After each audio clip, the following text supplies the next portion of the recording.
Alright, so chapter 29, when good stress goes bad.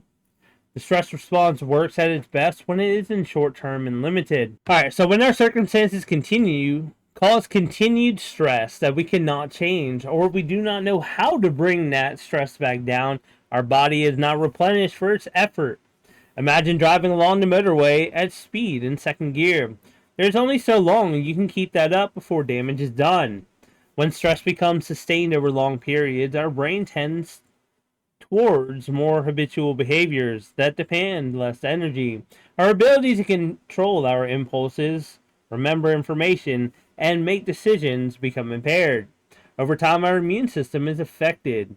In the short term, adrenaline gives our immune function a boost to help fight bacterial and viral infections. But in the longer run, overproduction of adrenaline and abnormal behavior patterns of cortisol are linked with shorter life expectancy. When adrenaline is repeatedly propped up in our immune system through chronic stress, and then we stop, the adrenaline goes back down. So does the immune system. This is why you often hear people who work incredibly hard around the clock for months on end, and when they finally stop to take a holiday, they almost fall immediately ill. Burnout is a term used to describe the response to excessive and prolonged stress at work. Although paid employment is not the only environment in which we can experience burnout, parenting role or volunteering role may experience this burnout. People often describe feeling emotionally exhausted and drained, as if they're running on fumes and have no resources left. They may notice feeling detached from other people or themselves. They often report feeling they lack confidence at work or at home and no longer have the same feeling of accomplishment they once had from those feelings. Burnout happens when the short term stress response that we have is repeatedly triggered over a prolonged period without enough chance to rest and restore in between. There is often a chronic mismatch between the individual and the following. Number one, control. Living in a situation in which you do not have the resources needed to meet the demands that you are faced with. Number two is the reward. This might be financial in an employment scenario, but equally it can be the sense of social recognition or acknowledgement of value, either in a work environment or any other. Number three is community. A lack of positive human interaction and a sense that one has social support or a sense of being. Number four is fairness. When there is a perceived inequality in any of the other factors in this list, when some people have their needs met more than others and demands fall on some more than others. Number five is values. When the demands that you face are in direct conflict with your personal values. So let's be clear, burnout is a serious health issue. Anybody who thinks they may be experiencing burnout needs to act as soon as possible. But we also have to be realistic. Some pressures you can't say no to, like taking on a side hustle on top of a 50-hour work week. But others you can't, such as physical illness, financial pressures, or the emotional strain of relationship breakdown. When you're fighting to keep a roof over your head and feed your children every day by working two jobs and trying your best to parent, you can being the best parent you can in between. There is no option to remove the stress from your life. It can take on a idyllic morning routine of meditation and yoga. But addressing burnout does not need to look like a holiday photo. Living with high demands and the associated stress while looking after your health is a balancing act in which you can sway from one direction to the other. There's no silver bullet that will fix everything. Silver bullets are for wolves. What works to help is one person balance demands will not be realistic for the next. When we will not be able to turn the dial down on stress or we are overlooked for too long, that stress can become chronic. The signs of chronic stress differ between individuals, but I have listed a few below. Signs of chronic long-term stress is disturbed sleep on a regular basis, changes in appetite, more frequent agitation and irritability, that may impact on relationships, problems concentrating and focusing on tasks, problem switching off and resting when exhausted, persistent headaches or dizziness, muscle pain and tension, stomach problems, sexual problems, increased dependence on addictive behaviors such as smoking, drinking, or overeating, feeling overwhelmed, and avoiding small stressors that would normally feel manageable. So try this. If you think you may be experiencing burnout, try answering the following questions. Then spend more time reflecting on your answers and what this means for you. There are validated measures of burnout, but you are the expert of your own experience. Reflecting on your current situation is influencing your health can help to acknowledge when things need to change. How often do you feel emotionally drained? When you wake up in the morning, do you feel exhausted at the thought of everything you have to do? When you have free time, are you left with enough energy to enjoy that time? Do you feel persistently susceptible to physical illness? Do you feel able to deal with problems as and when they arise?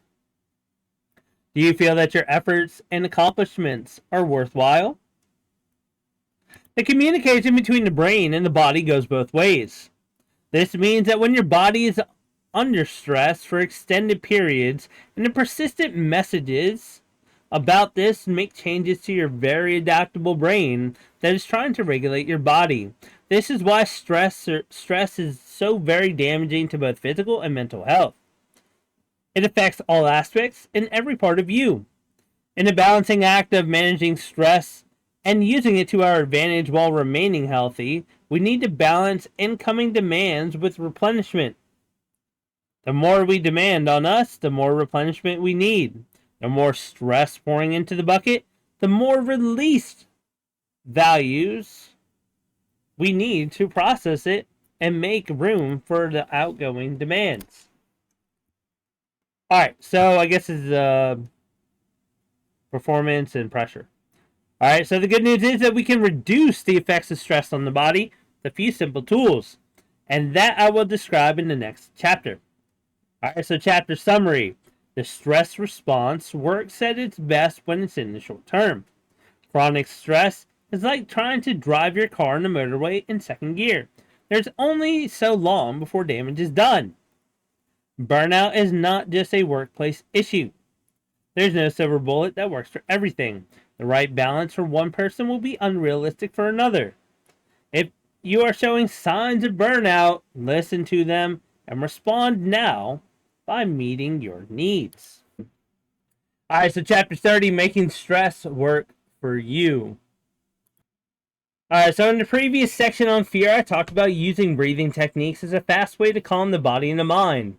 Those techniques are just as helpful with stress. Your breathing can directly impact on your heart rate and level of stress or calm. When you inhale, the diaphragm moves down, creating more space in the chest, which allows the heart to expand further and the rate of blood flow to slow down. When the brain receives the information about this, its job is to then send a signal to speed up the heart. In contrast, when you breathe out, the diaphragm moves up, leaving a small space for the heart, and so the blood passes through quicker. This causes your brain to send signals to slow your heart down. When out breaths are longer and more forceful than in breaths, this slows the heart rate and calms the body. When the in breaths are longer than the out breaths, we become more alert and activated. Therefore, one of the most immediate ways to start calming your stress response is to make your exhales longer and more forceful than the in breaths. It's worth noting that the aim when you are feeling overwhelmed with stress is to not go from agitated and worried to a relaxed and meditative state. When the world is demanding of us, we want to be alert. As using breathing techniques such as this one, you will notice that your mind's ability to think more clearly and problem solve becomes more available to you.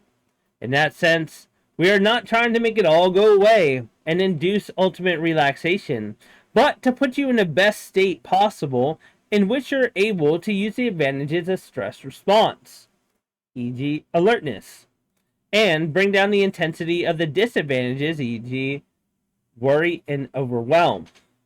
However, if you are putting time aside to practice relaxation or have interest in using breath work, then you can use this technique over long periods to bring the physical state of deep relaxation. This tends to be when you have more time and no distractions or current demands, so that you can use longer out breaths or other relaxation techniques to help you to relax. But when you're in a moment and you need to perform, then the breathing technique is a good choice for helping you get through the moment. So, turning to others. I'm sure most parents can relate to the experience of laying in bed and running through in their minds what they do in the event of a house fire. You can run through each possible scenario, how you could grab each of your children as quickly as possible. But how does that need to protect fit into a fight or fight mode? Fight or fight does not tell the whole story. Connection with and protection of others is just as much of a part of survival instincts as fighting that fire or escaping from it.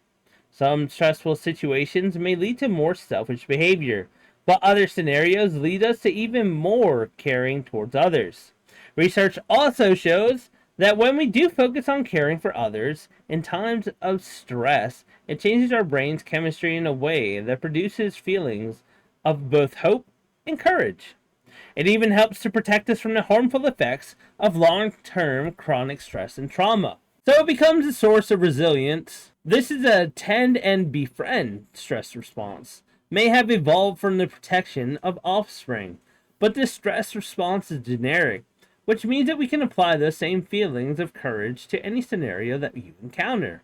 Connecting with others helps us recover from stress. Wow, social isolation in itself places the mind and body under great stress.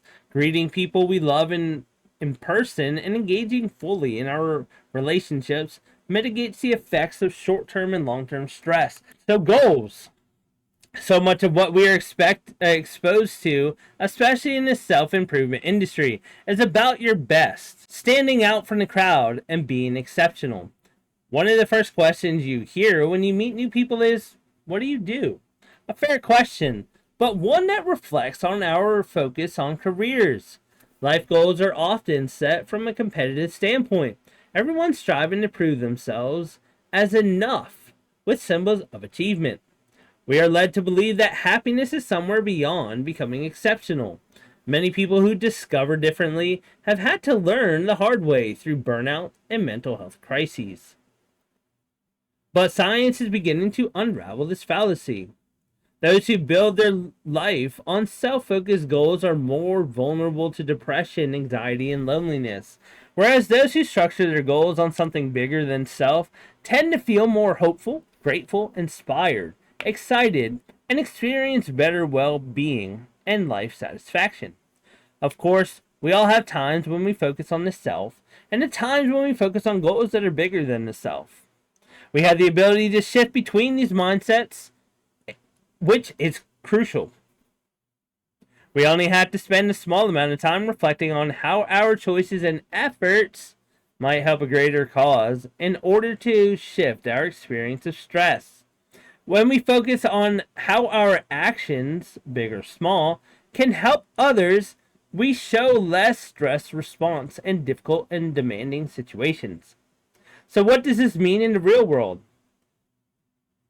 When we make a conscious effort during stressful events to link our engagement to our values and to make a difference to others, we find that stress is easier to cope with. We change the meaning of our struggle in such a way that we are more motivated to persevere rather than to escape and avoid distress. The test becomes less threatening because it is no longer about proving our self-worth. Our self-worth becomes inherent in our efforts to make a difference. Alright, so try this. How to shift from self-focus to something bigger. When you feel under stress and you notice the urge to escape or avoid, take time to return to values and check in. Ask yourself questions like, how does this effort or goal fit with my values? What kind of contribution do I want to make? What difference do I want to make to others with what I am doing? What do I want to stand for during this? What do my efforts mean to me? So, toolkit. Use meditation for stress. Meditation is not only a belief system or a new age fad. It is a technique that, as science is discovering, has a powerful effect on the brain and our quality of life. Scientists continue to unravel more details of the process, but what is known is that it changes the structure and the function of the brain in ways that help us to reduce stress and improve our ability to regulate emotions. When we are under stress, those tend to be periods when we have even less time to rest. Yoga Nidra is a meditation technique that promotes deep rest and relaxation. It is a simple technique which is often carried out using guided meditation audio that leads you through perception exercises, focusing on the breath and areas of the body. It has been increasingly examined by researchers in recent years and shown to reduce stress, improve sleep, and increase general well-being. Most guided meditations last for less than 30 minutes, but research shows on 11-minute meditations have also shown that even short doses of Yoga Nidra can help with stress for those who are not able to meditate for long periods. So when demands are high and time is short, using short breaks to make use of Yoga Nidra would be a better option than 10 minutes of scrolling social media. Meditation is not a cure-all. Just like exercise, it is another potentially powerful tool in the box. There are lots of different types of meditation, but here are some of the practices that have been scrutinized by the research. Mindfulness meditation. This is widely promoted and is taught as a part of several psychological therapeutic approaches. It teaches the mental skill of staying alert to the present moment and observing sensations without judgment and without getting caught up in them. It's a great tool for using in the moment to help us deal with the stress and emotions that we are experiencing. It builds your ability to pull your mind back from thoughts of the past or the future and to observe experiences as separate from the judgments and meanings that we attach to them. So meditations that use pictures or mantras, a word or phrase that has a meaning or significance for you, or objects that help you focus your attention, and guided meditations that help us to cultivate compassion and kindness. Alright, so being mindful does not mean that you have to surround yourself with candles and meditate all day. Being mindful is about the practice of paying attention to the present moment and observing sensations as they come and go, without being caught up in those sensations or struggling against them. It means staying open and curious about the experience without judgment and without rushing in to attach meaning to them. Meditation allows us to practice mindfulness formally, as we learn to drive through the driving lessons until the practice becomes instinctive. So the same is true for learning to practice mindfulness through meditation. So whether you already meditate and want to bring those skills to your day-to-day activity, or you struggle with meditation but want to have a go at being more mindful, here are a few ways that you can put mindfulness into action. Mindful walking. Start by noticing the sensation of your soles or your feet, how it feels when they make contact to the ground, the movement of the foot as it lifts off the ground and moves forward, how much time it spends in contact with the ground. Notice the movements of your arms as they move. Not trying to change that, just noticing. Expand your awareness to notice the whole body and how it feels to be propelling yourself forward. Notice which parts of your body need to move to aid this process and which parts remain still to accommodate that process. Expand the attention further to focus on the sounds around you, trying to acknowledge the sounds that you might normally not notice, each time observing from a non-judgmental stance. Each time your mind wanders and starts telling a new story, gently bring your attention back to your experience of the walking in the moment. Notice everything you can see as you walk, the lines, the colors, the textures, and the movement of your visual perception as you pass. As you breathe, focus your attention on the temperature of the air and any scent or lack thereof. Alright, so mindful showering. For many of us, the morning shower is the time that we get our minds ready for work, planning the day, and worrying about everything we have to do, or dreading the moments that must leave the hot water and start our day. But in those few minutes, this can be a great opportunity for practicing mindfulness. There's a lot of sensory information that feels unusual compared to the rest of the day, and some people find it easier to anchor themselves in the present while they shower. So focus on the attention and the sensation of the water hitting the body, where it hits you first, and parts of the body that are not in contact with the water. Notice the temperature of the water. Acknowledge any scents from the soaps and the shampoos. Close your eyes and listen to the sound. Notice the steam and the water droplets in the air as they land on the different surfaces. Notice the sensations in the body as you stand there. So, mindfulness, teeth brushing. Bring your attention to the taste. Acknowledge the sensation of the toothbrush as it moves. Notice any movement of your hands and the tightness of the grip in which you hold the toothbrush. Listen to the sounds of you brushing and the water running. Notice any sensations as you rinse your mouth. Each time your mind wanders, gently guide your attention back to the various sensations of this process that might happen now. So each time that your mind wanders, gently guide your attention back to the various sensations of this process that is happening right now. Try to notice this activity that you do every day with the same curiosity as something that is brand new to you. You can do the same with any daily activity, whether it's swimming, running, drinking coffee, folding laundry, or washing up. Simply pick a normal, everyday activity and follow the prompts to engage that activity mindfully. Remember, if you notice your mind that keeps wandering, you are not getting it wrong. Every mind is constantly wandering and making sense of the world. So mindfulness is not the ultimate unbroken concentration. It is a process of noticing when your mind shifts its focus and intentionally chooses to redirect that focus back to the present moment. Awe. In the way that meditation can help us get some distance from our thoughts and emotions, there's another experience that seems to have a similar effect. Awe is the feeling of being faced with something vast and beyond our current understanding of things. We can experience awe in the presence of beauty, the natural world, and exceptional ability. The moments that force us to reevaluate and rethink things in order to accommodate this new experience. From coming face to face with the powerful and charismatic leader, to gazing at the night sky and contemplating the universe and the chances of having even being born. Some experiences of awe come in a once-in-a-lifetime experience, like witnessing the birth of a child. Others can be connected with more frequently, perhaps a walk through the woods looking out at the sea or listening to a powerful singer. So psychology research has neglected this area for so long.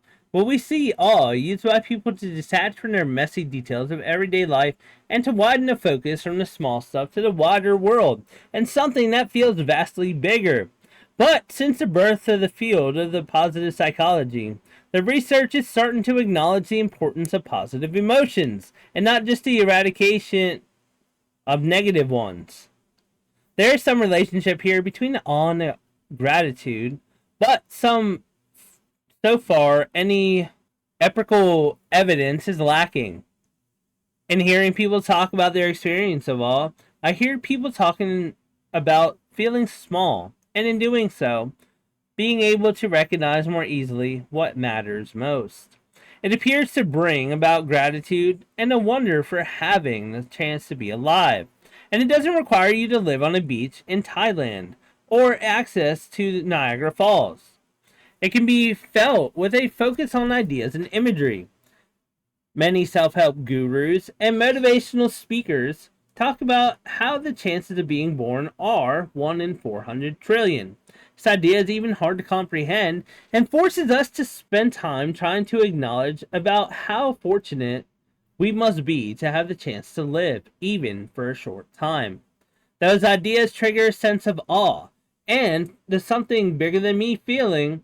There is nothing feeling small in the vast universe to bring your stress down and feeling comforted by the new perspective and trying to accommodate that is in your mind. Everything needs a reshuffle, and you get a slightly fresh perspective on whatever you feel consumed by. So, when dealing with stress, why not explore what triggers a sense of awe for you?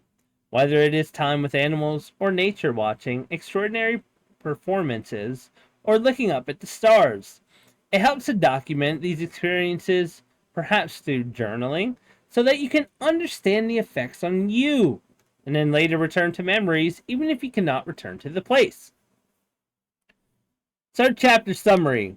Changing something as simple as how you breathe will impact your stress levels. Science is showing us that meditation has a significant effect on the brain and how we deal with stress. Connecting with others helps us to recover from stress. Social isolation puts the mind and body under great stress.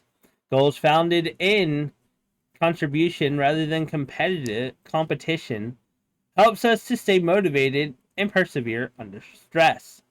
Seeking out experiences of awe to shift your perspective. And I'm assuming that's it.